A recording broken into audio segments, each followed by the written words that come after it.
O Leste 2. Amém. E Leste 3. Graças a Deus. E por fim, não menos importante, claro, vamos para outra região. Sul 1.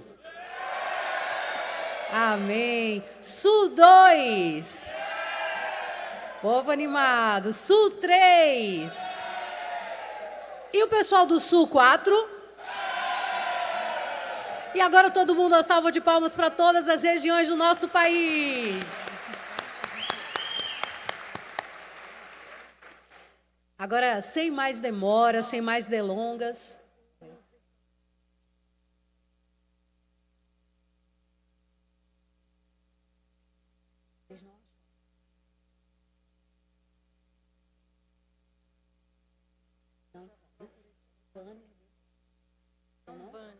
Um banner.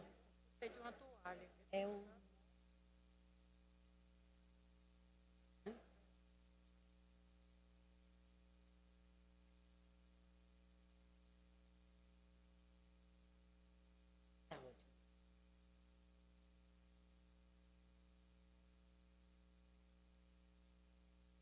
Não, Norte 1. Agora sim, primeiro, o pessoal do Norte 1, eles estão procurando um banner que eles acabaram deixando aqui ontem. Se alguém viu ou entregou a alguém, por favor, procura a gente aqui no palco, o pessoal do cerimonial, que a gente faz a entrega para eles, tá? É um banner do pessoal do Norte 1. E também, ó, a gente está cheio de cadeiras vazias aqui na frente. O pessoal que está aí atrás, o pessoal que está aqui mais na lateral, se quiser vir ocupar esses lugares, está bem vazio aqui, tá? Tem um meio aqui, chega a dar um buraco aqui o espaço. As 3 primeiras filas aqui praticamente vazias. O pessoal pode vir ocupar, vir mais para perto, tá? Não precisa ficar aí tão distante, não. Vamos para aqui, que aqui é quente, mas aqui dentro está gostosinho. O clima está agradável, né? Aqui dentro do nosso teatro. E agora sim, pessoal, para a gente dar início às nossas conferências para este sábado santo de Deus, convidamos o casal coordenador nacional da Pastoral da Família, que é da Arquidiocese de Dourados de Campo Grande, Mato Grosso do Sul, Alisson e Solange. Eles vão conferir para a gente, falarão da conferência com o tema A Família, um Tesouro Insubstituível e Indissolúvel. Palmas para o nosso casal Alisson e Solange.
Bom dia, minha gente! Vamos nos colocando em pé. Eu sei que nós já participamos da Sagrada Eucaristia, mas agora, para iniciarmos esse nosso segundo momento, vamos pedindo as luzes do Espírito Santo, a presença dele entre nós. Com o coração generoso e aberto, peçamos então. Eu falo, vocês podem repetir. Espírito Santo de amor, iluminai a nossa mente. Espírito Santo de liberdade, aquecei os nossos corações. Espírito Santo de cuidado, dai-nos o dom do entendimento. Amém. Que coisa mais linda, gente, ver todo todo esse momento, todos esses corações vibrando, vivenciando tudo isso com tanta intensidade. E o nosso tema, desde ontem, já veio com muitos elementos e a gente precisa fazer até agora um recapitular do que a gente já viveu ontem e foi hoje ainda complementado com essa lindíssima palavra que fomos presenteados. Então, Dom Ricardo abriu brilhantemente para nós esse congresso com a sua fala e nos trouxe 3 elementos iniciais para a nossa peregrinação enquanto famílias. Lembramos dele? Primeiro Desses elementos. As Lembra que 3 ele figurinhas. encheu uma sacola e depois foi esvaziando e ficaram 3 elementos. Lembramos deles? Qual? O álbum. O álbum, maravilha. O álbum que traz a tua, a minha, a nossa história. Maravilha. Qual o outro elemento? Palavra. A palavra que coloca a tua, a minha, a nossa história na história de Deus. Que maravilha. E qual o terceiro elemento? Os passos. Os passos, a nossa missão, a nossa disponibilidade de, conhecendo a nossa história, integrados na história de Deus, nos colocamos em missão, damos passos adiante. E hoje nós vamos dar continuidade, então, trazendo esse valioso tema, que é essa questão da nossa família enquanto tesouro. E para nós falarmos sobre isso, nós pensamos alguns elementos do estudo filosófico de Karol Wojtyla, que depois, e hoje é São João Paulo II. E ele, no seu estudo da filosofia personalista, nos traz alguns elementos. Opa, vamos voltar.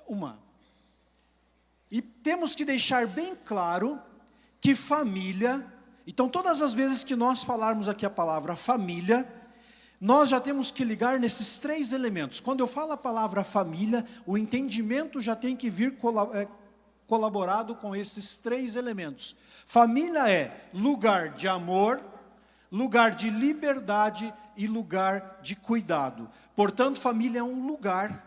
Família é onde eu estou, família é onde nos inserimos. Lugar este que é de amor, de liberdade e de cuidado. Todas as vezes que falamos de família, já remetemos a esses 3 temas. Então, sobre essa ótica do personalismo de Karol Wojtyla, nós vamos tratar e aprofundar um pouquinho mais. Então, a família é o lugar que nós alimentamos e que nós temos como fonte do amor. E ele nos diz assim: o amor é sempre uma relação recíproca entre pessoas, que por sua vez é baseada na atitude individual e comum delas a respeito do bem. Quando Karol Wojtyla fala dessa individualidade, ele não fala para que nós sejamos individualistas ou egoístas. Ele nos fala que para que nós, ao entender esse individualismo, nós rompamos, ou que nós acabemos, ou que nós diminuamos essa questão individualista. E nós, seres humanos, todos nascemos com uma disposição natural para amar. Porque somos uma experiência de Deus, de amor, do amor de Deus. Então, todos nós temos uma disposição natural para amar. Porém, hoje nós ouvíamos na palavra que desse tesouro a gente pode tirar coisas boas e coisas ruins.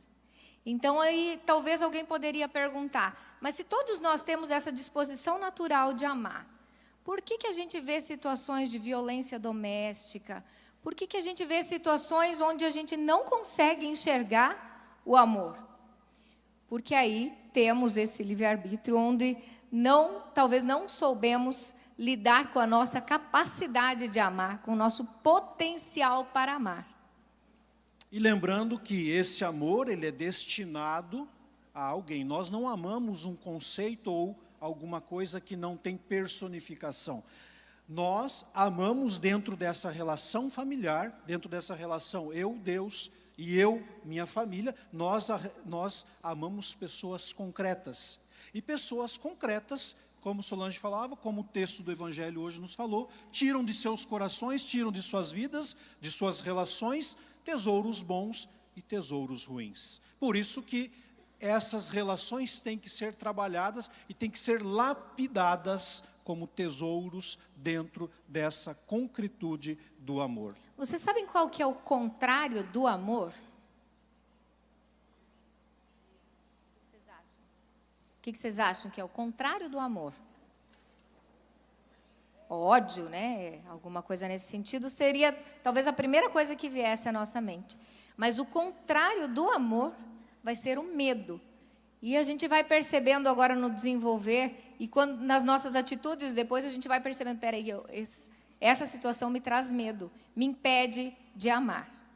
Então vamos lembrar que o contrário de amor é o medo. Então sempre quando se apresentar uma situação de medo, temos que ter cuidado para não estar vivendo o oposto do amor. Por isso, quando nós baseamos a nossa relação familiar no amor, nós não instrumentalizamos o outro, não fazemos dos outros ou da outra pessoa objeto do nosso egoísmo. E por isso nós vamos chegar à conclusão, então, que a família também é um lugar de liberdade.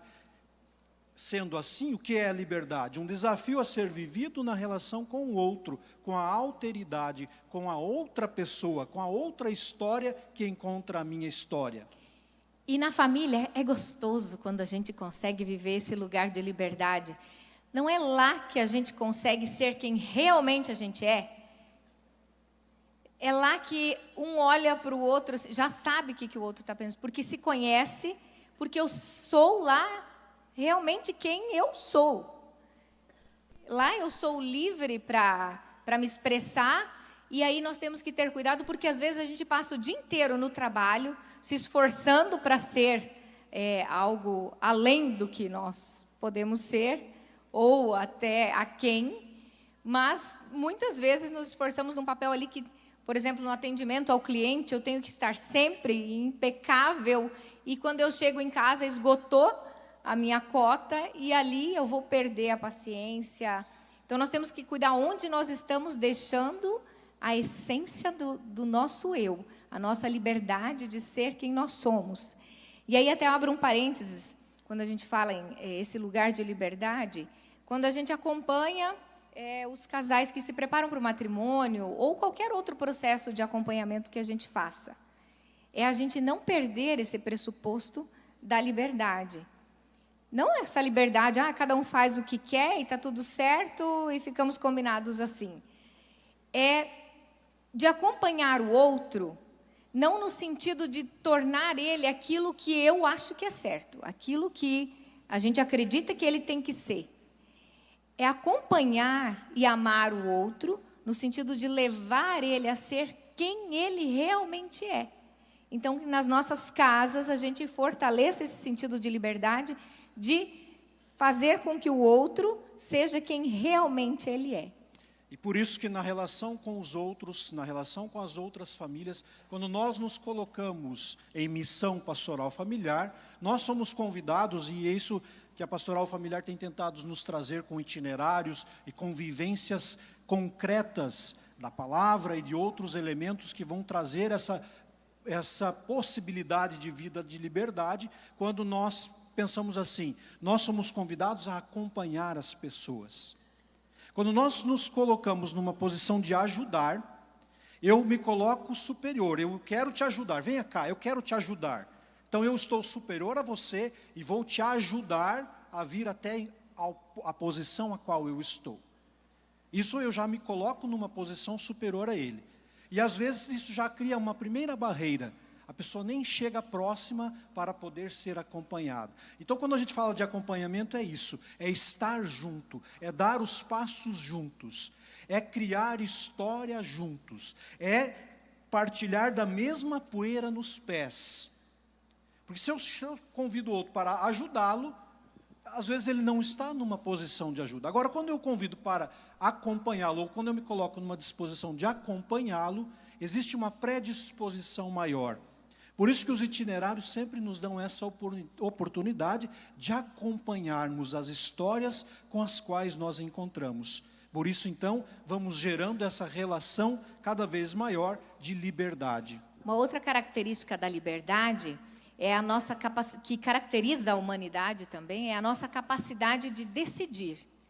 É uma coisa que só nós, humanos, podemos decidir realmente o que vamos fazer. E aí eu fico imaginando o como nós estamos nos desumanizando quando ficamos reféns de alguns algoritmos, que a gente vai passando ali e ele vai entendendo quais são os nossos interesses, o que a gente mais gosta de olhar, a gente para um pouquinho, pronto, o algoritmo já entendeu que eu estou procurando aquilo ali, já vai me bombardear de coisas, vai induzir a minha liberdade, a minha vontade e a minha capacidade de decidir. Eu, muitas vezes, acabo ficando sem o controle, inclusive, do tempo, porque a gente acha que o tempo para ou não existe, né? Quando nós estamos ali, e esse processo pode nos desumanizar. Então, vamos pensar muito quando estamos submetidos a esses algoritmos que realmente fazem essa leitura e cada vez mais vão nos compreendendo, muitas vezes mais do que a gente nos compreende enquanto pessoas dentro das nossas casas. Com certeza os algoritmos já sabem mais das preferências para algumas coisas dela do que eu. Ah, isso é certo. Né? É. Já cheguei a essa conclusão. Que às vezes ela vem com uma... Porque a mulher não é direta, né? O homem é direto, eu quero tal coisa. Eu preciso de tal coisa. A mulher não é direta.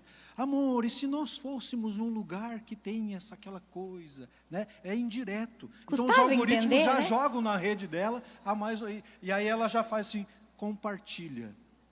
Aí opa, isso é ótimo. Aí eu já a aprendi. gente compartilha o que quer que ele entenda. Aí já aprendi. Então vamos aprendendo com os algoritmos também. A gente usa os algoritmos para o nosso bem Tem também. um lado bom. Né? Então, por isso tudo, é preciso que exercitemos a nossa liberdade. E, como terceiro ponto, o cuidado. Nesse nosso risco de desumanização, nós estamos chegando à conclusão de que falta cuidado. Uma grande pesquisa que pode ser feita é perguntar para as pessoas: quem está cuidando de vocês? E eu tenho medo da resposta.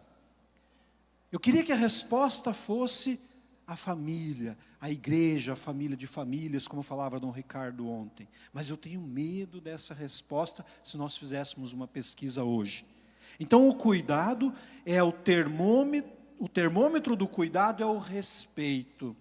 Sem atitudes excessivas, ajuda a desenvolver a autonomia. Então esse primeiro ponto que nós vamos medir como está sendo o nosso cuidado é o respeito. O respeito que nos leva a esse cuidado, principalmente nas nossas relações. Como podemos, no cotidiano, ali no dia a dia, cuidar mais um dos outros?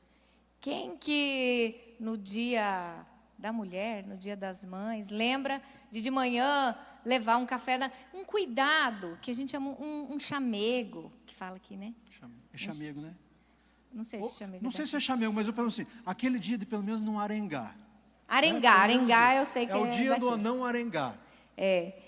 Esse cuidado do cotidiano, com pequenas atitudes, que é o olhar com atenção para o outro, que vai me dar as possibilidades de cuidar mais do outro. E a gente tem oportunidades de cuidar durante o dia inteiro.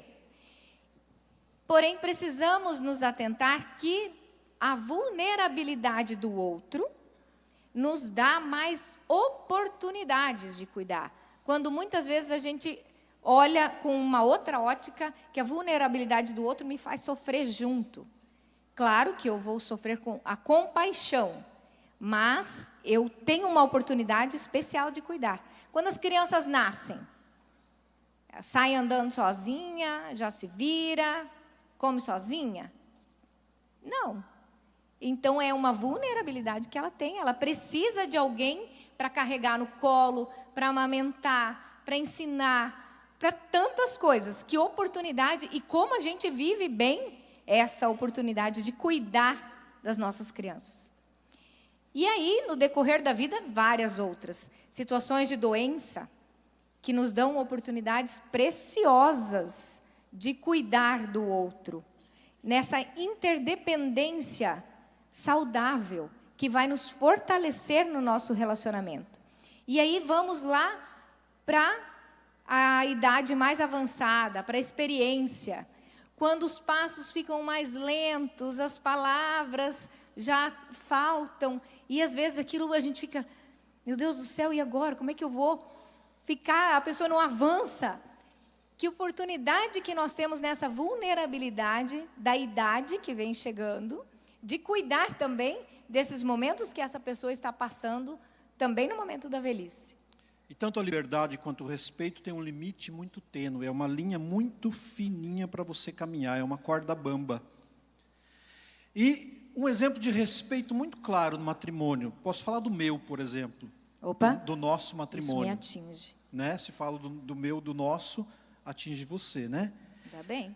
Nós, dentro do nosso matrimônio, a minha mãe já avisou a ela, logo que... primeira vez que ela chegou na minha casa, a minha mãe levou no meu quarto lá, abriu a porta e falou, ó, ele é assim. E estava lá uma bagunça, camisa para um lado, Itália para o outro, não sei o quê. Só um parênteses, o que eu pensei? Depois que casar, não vai ser. Vai resolver. Eu vou consertar. E a mãe falou assim, eu lembro muito claramente, eu estava lá na cozinha, mas eu estava ouvindo. Não tem devolução. Levou é teu. Levou é teu. Toma para criar. Então, eu lembro de todas essas palavras. Mas aí, com essa mentalidade que ela ia, com esse espírito empreendedor que ela tem, de que ela ia resolver a situação, ela tentou várias vezes. E isso foi motivo de muita arengação no começo do nosso matrimônio. Né? E aí, o que aconteceu? No nosso casamento, no dia do nosso casamento, nós ganhamos de um tio um cabideiro. Um lugar, cabideiro, não sei se tem outro nome, um lugar onde se coloca, pendura algumas coisas, né? Um cabideiro. Pessoas normais colocam uma roupa lá que vai usar no outro dia, alguma coisa assim. Uma blusa, alguma coisa assim. Nós ganhamos um cabideiro. Pessoas normais. E aí eu lembrei daquele cabideiro, desenterrei ele. Falei, eu vou resolver esse negócio. Em respeito a ela, eu vou resolver. Tinha tantas outras coisinhas, né, que foram melhorando com o tempo, tipo a toalha, eu comecei a fazer? Essas coisas. Não, mas vamos pegar só uma, senão não dá tempo. Ah, tá. Achei que nós íamos entrar em... Eu tinha visto a oportunidade. Não, só uma. Eu comecei a fazer o quê? Tirava a camiseta, colocava, ao invés de jogar no chão, o que eu fazia? Colocava no cabideiro. Chegava, tirava não sei o quê, colocava no cabideiro. Sapato não, porque eu respeitava, porque fica no chão. Mas o resto ia colocando no cabideiro. Chegou depois de 10 dias que eu ressuscitei o cabideiro, o que aconteceu? O cabideiro sumiu. Nunca mais ninguém achou o cabideiro. Até hoje. Qual que é a atitude de respeito dela com relação a isso? Eu sei que ele se esforça. Isso a gente conseguiu concluir. Ele se esforça. Podia esforçar mais, né? Mas... eu tento. Ele tenta. Mas parece que é mais forte do que ele. Agora, para mim, que gosto da pilha de roupa assim, bem retinha. Ela tem toque. Bem retinha, custa colocar tudo no lugarzinho. Para mim era muito sofrido, mas eu também tentei não compactuar com aquela situação que ele deixava. Mas achamos um meio termo ali, né? O grande problema é que ela não lava uma peça de roupa que esteja no cabideiro. É porque eu também não sou uma pessoa assim, 100% boa ainda, né? Não, você tá caminhando. Estou no processo. O que eu acho justo. Então, a cada 15, 20 até 30 dias eu faço uma sessão de descarrego. Vou lá e descarrego o cabideiro.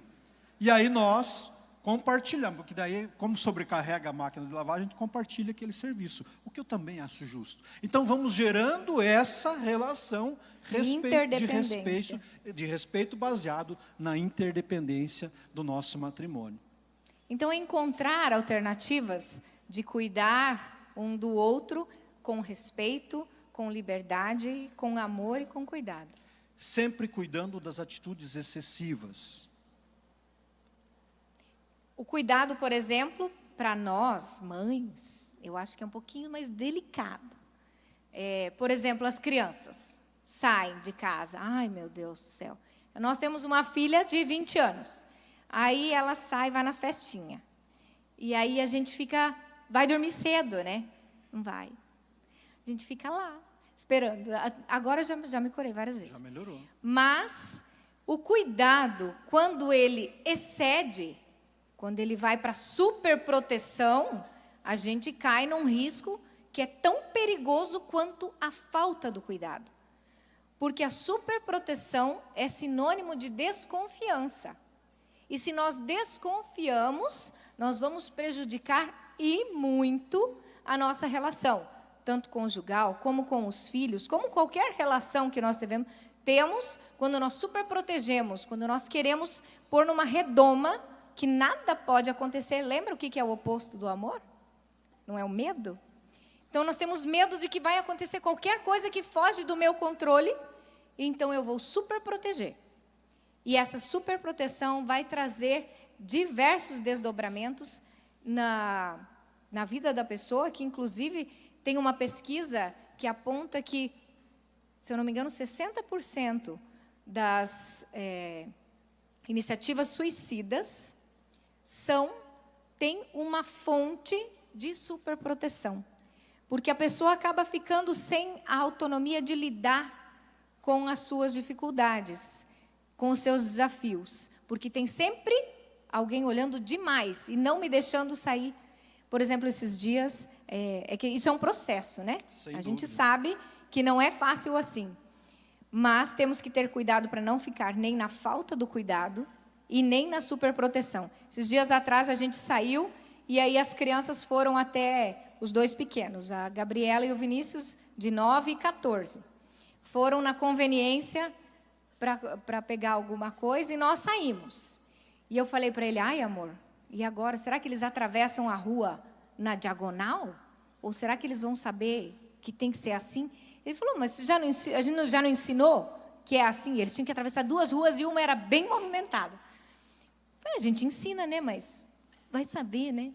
Como é que eles vão fazer? Aí nós saímos juntos do portão, eles a pé para ir ao local e nós de carro.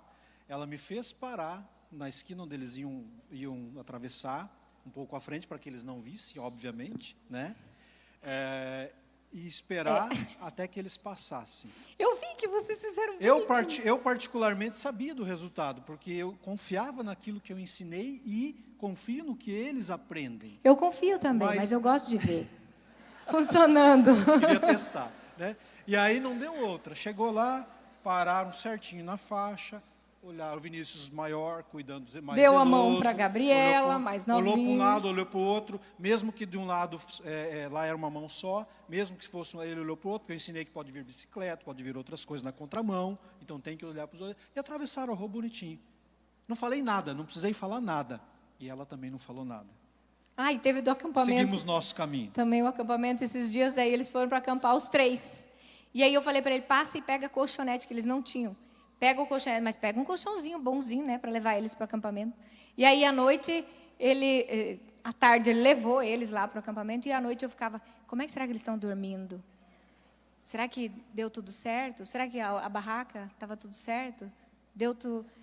Calma, e eles iam voltar 3 dias depois. Quando eles voltaram e eu vi o colchonete que ele mandou, Oxe, nossa, ainda bem que eu não sabia. a pessoa vai acampar, quer levar um colchão de densidade 33, 43, não dá, é colchãozinho de acampamento, não é? É ou não é? Então tá bom, gente, viu? mas o colchão judiou, né? Eles chegaram falando, nossa, dava para sentir as pedrinhas. Judiou. Então, mas querem voltar para o acampamento, então não sei o que aconteceu. Não, porque é bom. Não foi o colchonete, eu dei Então, esse problema. equilíbrio entre o cuidado... Se alguém ainda está nesse processo de se curar da superproteção, que o outro seja o ponto de equilíbrio e que juntos a gente encontre esse meio de cuidar realmente com amor. Porque também há o risco muito grande do abandono emocional. Independente de que estágio da vida nós estejamos vivendo, tanto da vida matrimonial, ou da minha vida pessoal, ou da nossa vida da família alargada. O abandono emocional dos mais idosos, o abandono emocional das crianças, qualquer tipo de abandono emocional. O abandono emocional, quando o ninho fica seco, fica vazio, e aí, o que acontece? Como vai acontecer essa reconexão daquilo que nós fizemos lá no altar, daquilo que nós fizemos no início do nosso matrimônio? No início da nossa relação. Então, também temos que pesar nessa balança, que não é fácil, não é simples, essa questão da superproteção quanto do abandono emocional. E o que mais me fez esses dias refletir nessa questão da superproteção é quando eu ouvia que quem superprotege é narcisista. Eu pensei, nossa, que pesado. Aí ela, a primeira poça d'água, ou o reflexo d'água, ela nem olhou. Com medo de cair, né? Narciso, né? Dá medo. Porque quando a gente super protege, a gente não está nem tanto pensando na outra pessoa. A gente está pensando em si mesmo. Porque meu marido, eu quero saber tudo, aonde ele vai. Claro que isso é bom, sempre me contar.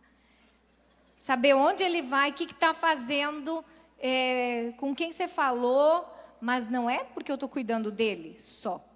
É porque eu estou me cuidando. Então, temos que cuidar com essas atitudes narcisistas, não só na relação com os filhos, mas também do cônjuge e com todos aqueles à nossa volta. Então, família é lugar de amor, lugar de liberdade e lugar de cuidado. E família também é... Deixa eu achar o buraco certo aqui. Onde que eu miro isso aqui?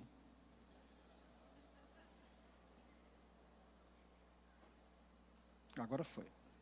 Família também é, conforme o nosso catecismo da Igreja Católica, que é muito importante, uma comunidade de pessoas. Percebam a importância de nós entendermos o personalismo de Karol Wojtyla, porque a família é formada por essas unidades individuais e pessoais. Então, ela é uma comunidade de pessoas fundada no matrimônio, portanto, reflexo da Trindade. Olha que bonito! O modelo principal e básico da família é a Trindade, essa relação amorosa, essa relação perfeita. Por isso que o Papa Francisco nos coloca no 3º capítulo da Amoris Laetitia, o olhar fixo em Jesus. Ele começa falando, nos dando elementos da família na palavra, no 1º capítulo. Depois ele traz todos os desafios, elenca lá em torno de 72 desafios que a família tem, que é a realidade familiar. Nós não vivemos num mundo paralelo, só porque somos pastoral familiar, só porque coordenamos a paróquia, coordenamos nacional, internacional, regional, qualquer instância que seja da pastoral familiar. Nós vivemos a realidade, e na realidade ele elenca lá, para não falar mais, porque também tem um limite de espaço, os 72 desafios à família. Porém, não para aqui. No 3º capítulo ele coloca assim: olhar a família com o olhar fixo em Jesus, vocação da família. Por isso é importante que nós tenhamos essa certeza de que a família é reflexo dessa relação da Trindade, que nós também somos chamados a ser comunidade de fé. Olha aqui o nosso tema: esperança nunca deve faltar em nossa vida, e caridade. Somos um reflexo da Trindade, mas a gente ainda é projeto, né? Então, essa experiência de viver o amor de Deus, como o Dom Ricardo colocava ontem, com tanta propriedade, que a gente tem essa oportunidade dentro da nossa casa, dentro do seio familiar, é uma construção diária de passos que envolvem perdão, que envolvem amor, que envolvem renúncia, que envolvem tantas coisas. Porque é fácil conviver lá em casa não é. Não é. Todo dia, Nossa, com a pessoa que tem uma história diferente, que pensa diferente, que é diferente. É um ser criado por Deus da maneira dele. E eu sou eu. Estávamos passando esses dias por aqui, por João Pessoa, tendo a oportunidade de conhecer, graças a Deus. E eu brinquei no grupo que nós estávamos passando, eu falei assim: essa pessoa é muito feliz, porque ela casou com um homem que não tem defeitos. Eu não tenho defeitos. Não tenho. Eu tenho traumas, eu carrego histórias que complicam um pouquinho a minha vida. Mas defeito quem dá é geladeira, defeito quem dá é celular, defeito quem dá é microfone. Nós temos traumas, nós temos condições de vida que às vezes complicam um pouquinho a nossa relação. Mas defeito eu não tenho, porque defeito quem dá é geladeira, eletrodoméstico. E na casa, por exemplo, irmãos é uma relação muito tranquila, né? Muito tranquila. Não é na casa de vocês, não? Nossa, Gabriela e Vinícius. Imagina que os irmãos que eles conhecem, às vezes se desentendem. Lá em casa, eles ficam... É que lá em casa eles são meio conturbados. Porque aí eles ficam se espetando, né? Não, conturbados eu digo assim, ficam se espetando. E, ai, meu irmão isso, meu irmão aquilo, está me enchendo as paciências. E esses dias a gente estava no café, para nós estava tudo certo. E aí, meu Deus do céu, estou nervosa, é a mais velha. Mas o que aconteceu? O que eles estão fazendo? O Vinícius está tomando leite e a Gabriela está respirando. Não era para ser nada fora do normal, mas no momento que ela estava lá, não era para eles. O tomar o leite do Vinícius é um desafio para mim também lá, porque ele faz muito barulho tomando leite.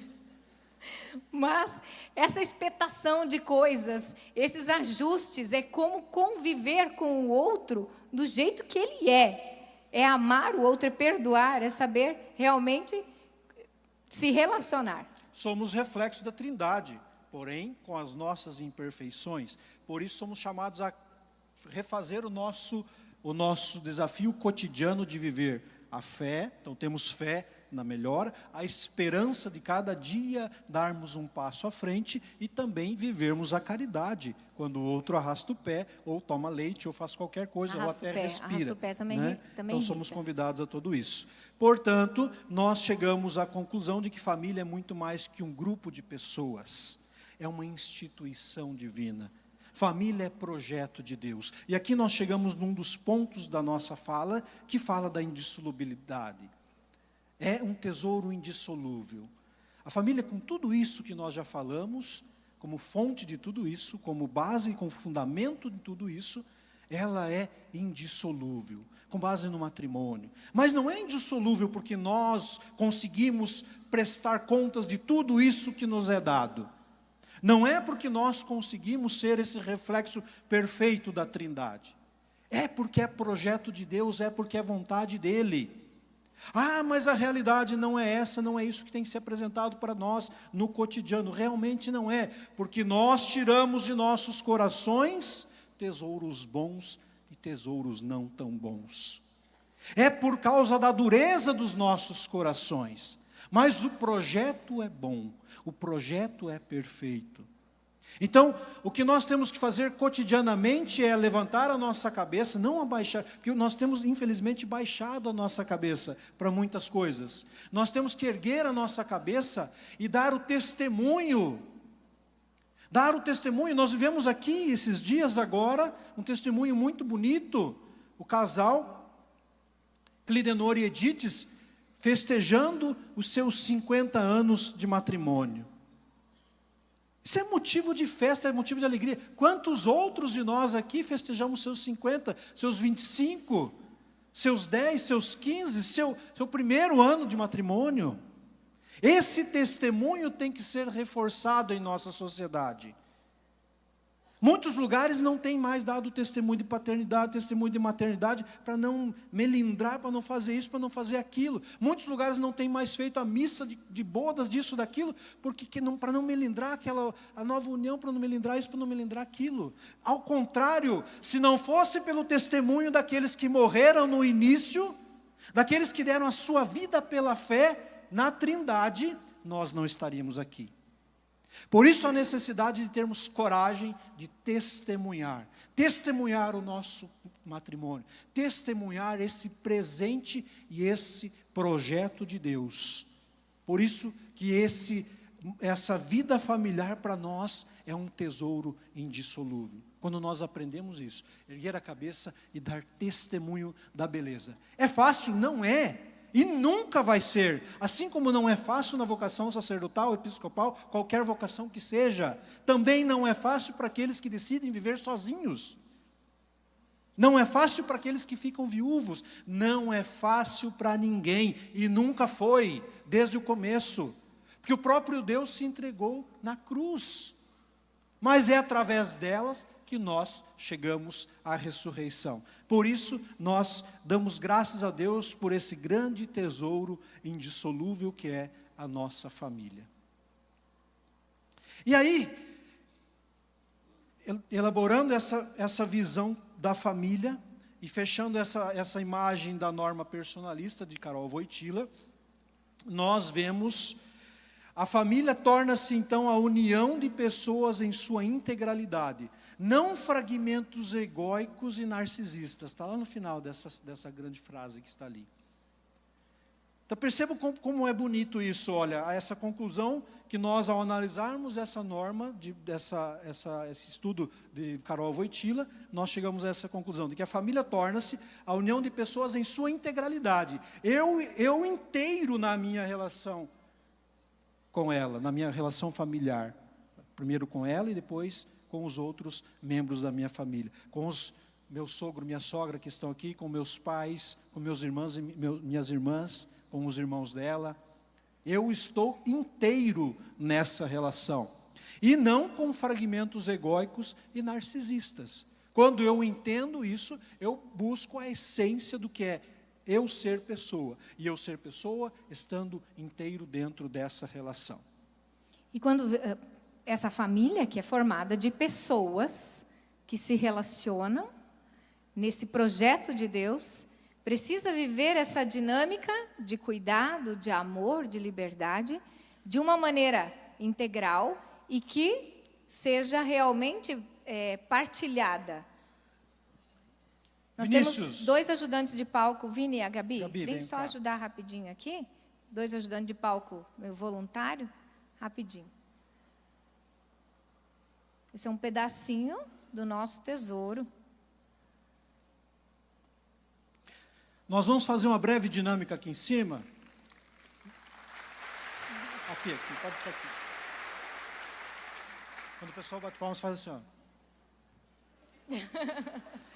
Nós vamos fazer uma breve dinâmica aqui de dois elementos familiares. Um deles tem uma visão dentro dessa, a partir desse estudo da norma personalista, e outra visão, tá? E nós já vamos conversando sobre isso. O primeiro deles, a família que faz assim.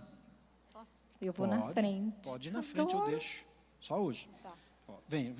Ó, pode vir. Tá vindo todo mundo? Deu. Pronto. Esse é um exemplo que nós costumamos ver cotidianamente. Alguém vai à frente, vai puxando a família, vai puxando os outros elementos familiares, as outras pessoas, as outras personalidades. Porém, os de trás nem sempre sabem para onde estão indo, mas seguem e vão. Às vezes dá certo. Nem sempre dá certo. Não e às é o vezes ideal. dá ruim, às vezes dá errado. Né? Então hoje nós, com tudo que a igreja vem nos mostrando, com tudo que a palavra de Deus nos ilumina cotidianamente, com tudo o que a preocupação do magistério tem colocado para nós e iluminado a nossa vivência familiar, nós chegamos à conclusão de que a caminhada familiar pode ser nesse modelo aqui.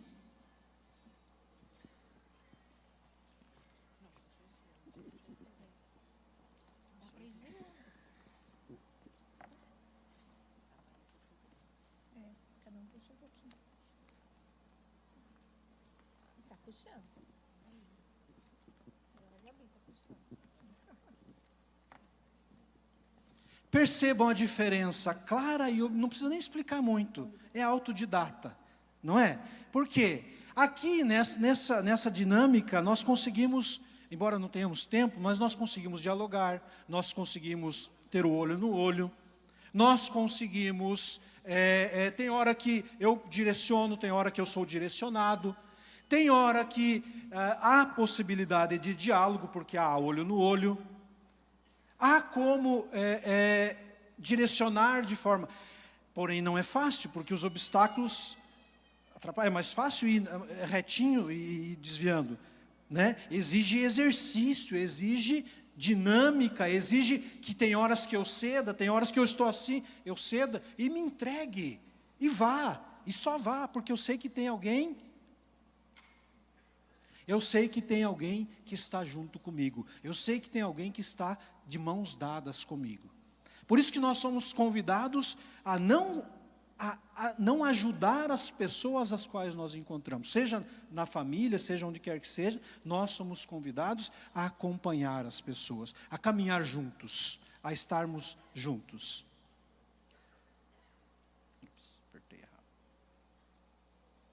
E aí nós chegamos naquela palavra bonita de Mateus 13, 44 a 46, que nos diz que o reino de Deus é comparável a um tesouro. E quando a pessoa acha esse tesouro, ele vai e vende tudo o que tem entrega tudo o que tem, esvazia seus cofres, seus bolsos, vai e compra aquele terreno, compra aquele tesouro. Porque ele tem um valor inestimável, ele tem um valor que é insubstituível. Qualquer coisa vale a pena ser dada por ele. E a nossa família é esse grande tesouro. É esse valor inestimável, porque é fonte e é imagem da Trindade. E como são ricas as memórias, os valores, as tradições que a gente traz de família. Procure lembrar agora de uma coisa assim que você lembra, que te remete à tua família. Alguma característica que é memória afetiva. Às vezes a gente faz... ele tem mania de falar isso, que tem cheiro de infância.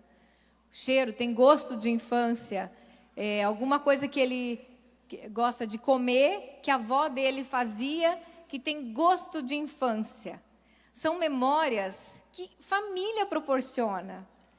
Porém, a gente não pode deixar de fazer com que elas aconteçam. Viver momentos intensos junto à nossa família, para que essas memórias sejam cada vez mais fortalecidas. Que assim também, dentro desse seio familiar, que é insubstituível, se moldam valores. E dentro desses valores, que depois vão nortear e moldar todas as escolhas que nós fizermos. Então, é um tesouro insubstituível. Por isso que tem que ser cuidado, por isso que tem que ser zelado, por isso que nós entregamos tudo o que temos para tê-lo conosco. E se é um tesouro, ele normalmente é guardado num baú. Num baú que pode ser fechado para nós, é um tesouro nosso, que só a gente conhece, só a gente sabe. Que tem, não é perfeito, não é família aquelas de margarina, de propaganda de margarina, né? Não é dessas. É uma família que sabe, que é feita de pessoas, pedras preciosas que estão sendo lapidadas dia a dia, mas que tem consciência de que precisam colocar a serviço. Deixar com que esse tesouro também resplandeça com todas as suas dores, com as suas angústias, mas com o seu testemunho de família. Portanto, se é um tesouro, eu vendo tudo que eu tenho, dou tudo que eu tenho, consigo. Porém, também há a possibilidade, e dentro do viés cristão que nós nos colocamos, dentro do viés missionário que nós nos colocamos, como nos alertava Dom Ricardo, nós também podemos ajudar a distribuir um pouco desse tesouro. Por isso que nós não nos trancamos e não fechamos o nosso baú. Nós abrimos, né? Não para distribuir e jogá-lo ao vento, mas para contribuir para que outras pessoas também consigam adquirir o seu tesouro, consigam adquirir aquilo que para eles pode ser inestimável. Eu quero, inclusive, chamar aqui um pedaço do nosso tesouro que veio junto com a gente para João Pessoa. Quero chamar meu pai, minha mãe, os 2 filhos, a Gabriela e o Vinícius. E eu quero chamar minha sogra e meu sogro. Muito bem. Que são um pedaço do nosso tesouro. E nós, quando assumimos a missão, quando demos o nosso sim, não seria possível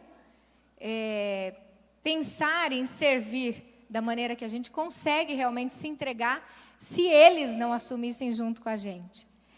Então, eles são parte muito importante da nossa missão e sempre nos acompanham, sempre que possível. E são uma... Ah, tá aí a fotinha. Então, meu pai, seu Celestino, eles não querem falar, então eu vou falar.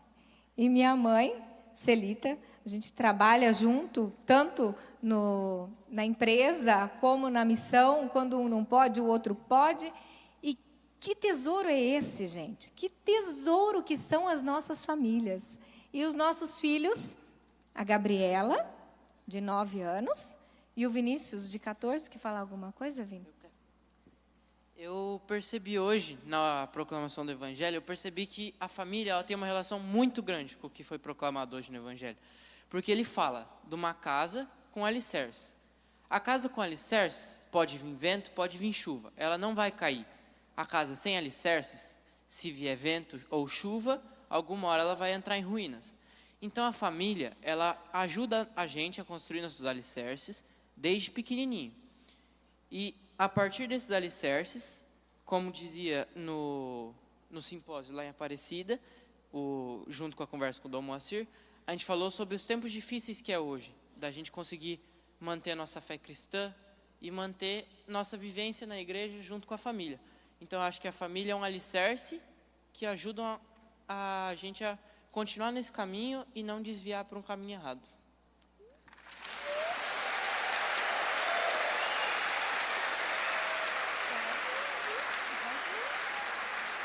A Caroline não conseguiu vir conosco, a nossa filha mais velha, tem 20 anos, ela não conseguiu vir conosco, mas mandou-nos uma mensagem também. Talvez vai ter que baixar um pouquinho o som lá, né? Porque beleza? Vou voltar lá então. Eu sou a Carol, eu tenho 20 anos, sou filha do Alisson e da Solange, e eles pediram para eu vir aqui, já que eu não pude estar aí presencialmente por motivos de estágio da faculdade, eu faço enfermagem. Eu vim aqui por meio desse vídeo trazer para vocês sobre a minha percepção do porquê a família é um tesouro insubstituível na minha vida e na nossa vida, na de todos. Bom, a família, apesar de todos os grupos sociais que a gente tem, nossos amigos, colegas de trabalho, colegas da faculdade, da escola, a família sempre vai ser a nossa maior referência, o nosso maior lugar mais seguro que a gente tem, sempre vai ser o lugar que acolhe a gente apesar de tudo, que conhece todos os nossos defeitos. Pra mim, não tem nem palavras para explicar o quão insubstituível é a família e o quão ela é importante pra mim, porque realmente é o lugar que você pode ser quem você realmente é o lugar onde as pessoas te acolhem, que entendem seus problemas, que brigam com você se é necessário, puxam sua orelha, mas tudo sempre com muito amor. A família pra mim é isso, é um lugar onde você sente o mais puro amor. E eu tô sentindo bastante isso nesses dias. Esse congresso tá sendo uma experiência pra mim também, que tô aqui sozinha em casa, que me deixaram, né, mas por motivos, né, de força maior. De estar morando sozinha, de estar sem barulho em casa, de estar no silêncio, e até isso tá fazendo falta pra mim.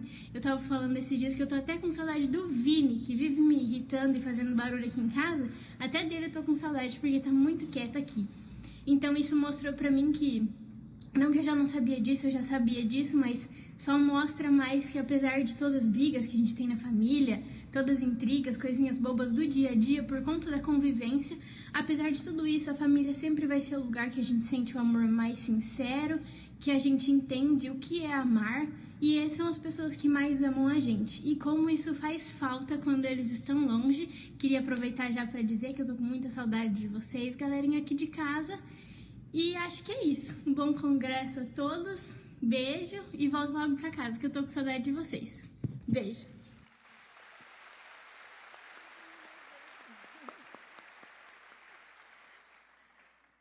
Tá, agora a mamãe tem um nó, fala você. A mamãe fica com um nozinho na garganta.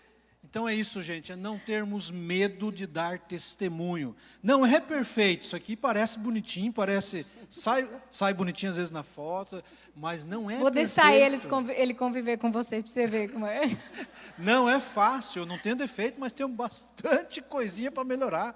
Então assim, mas nós não podemos ter medo de dar o nosso testemunho, de dar o nosso sim para a missão. Ele é muito importante, Deus conta com ele, Deus faz milagres e faz muita coisa boa por nós, mas nós temos que dar o nosso passo, nós temos que mostrar o valor do nosso tesouro. Às vezes não está brilhando, vamos lá dar uma polida, vamos dar uma lapidada, mas é importante que nós testemunhemos todo esse amor. E sozinhos a gente não conseguiria. Nós precisamos ser comunidade. E aí, agora nós convidamos vocês todos a ficarem em pé, porque pastoral familiar é isso. É família que ninguém larga da mão de ninguém. Ninguém vai deixar o mundo dizer que a família está em decadência e que a família está em baixa, porque nós somos família, sabemos que esse é um tesouro indissolúvel e insubstituível e que tem uma riqueza que está dentro do nosso coração. Então nós vamos segurar na mão um do outro, vamos segurar na mão de todas as famílias que nós pudermos. Mas não é segurar na mão não. Não é na mão, é aqui, ó. É Pega no aqui, ó, braço. no braço. Porque na mão às vezes pode suar, pode escorregar. A mão segura sua, no braço. Isso, exatamente. Gente, nós somos pastoral familiar. Nós não deixamos ninguém para trás. Nós Ninguém pegamos fica. e seguramos e acompanhamos aqueles que vêm até nós. Então vamos lá, façamos esse exercício. Vamos lá todos juntos. Tem uma música que vai nos ajudar a É refletir no campo da vida que se esconde um tesouro, vale mais que o ouro, mais que a prata que brilha, é presente de Deus, é o céu já aqui, o amor mora ali e se chama família. Bem forte agora, vamos lá. Como é bom ter a minha família, como é bom. Vale a pena vender tudo mais para poder comprar esse campo que esconde um tesouro que é puro dom. É meu ouro, meu céu, minha paz, minha vida, meu lar. Na família mentira não se dá com a verdade, e a fidelidade sabe o peso da cruz, porque lá há amor, a renúncia, a perdão, a renúncia e perdão, há também oração, há também oração, e o chefe é Jesus, e o chefe é Jesus. Tá bonito, mas pode ser melhor. Como é bom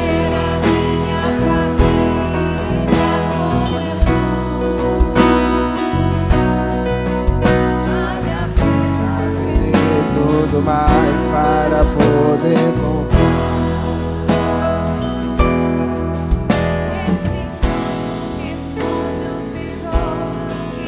puro dom. É meu ouro, meu céu, minha paz.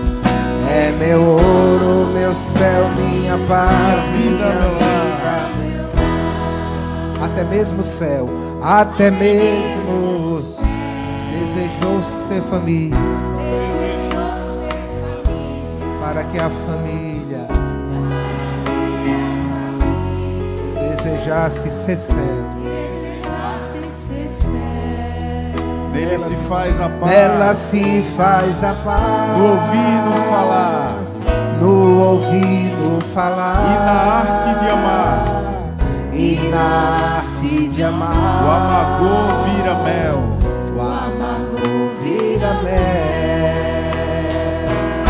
Vamos lá, força. Como é bom ter a minha família. Como é bom. Vale a pena vender tudo mais para poder comprar Esse campo que esconde um tesouro. esse campo que esconde Que é puro um tesouro que é puro dom. É meu ouro, meu céu, minha paz. É meu ouro, meu céu, Minha minha vida, paz, meu lar. minha vida, meu lar. Só vocês, como é bom ter a minha família, como é bom. Vale a pena vender tudo. Vale a pena vender tudo mais para poder Esse campo que esconde um tesouro que é puro dom. de um tesouro que é puro dom. É meu ouro, meu céu, minha paz. É meu ouro, meu céu, minha paz, minha vida, meu lar.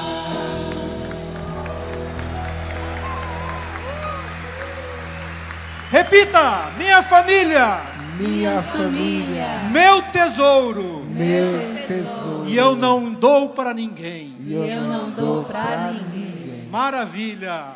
Viva as Viva as famílias! famílias! Muito obrigada! Muito obrigado, gente. Bem, nós que agradecemos, então, a Alisson e Solange. Peço que, por favor, permaneçam aqui. Quero convidar a América e Norberto, que irão, em nome de toda a Arquidiocese, em nome daqueles que estão à frente organizando o 17º Congresso da Pastoral Nacional da Família, entregar uma pequena lembrança para vocês.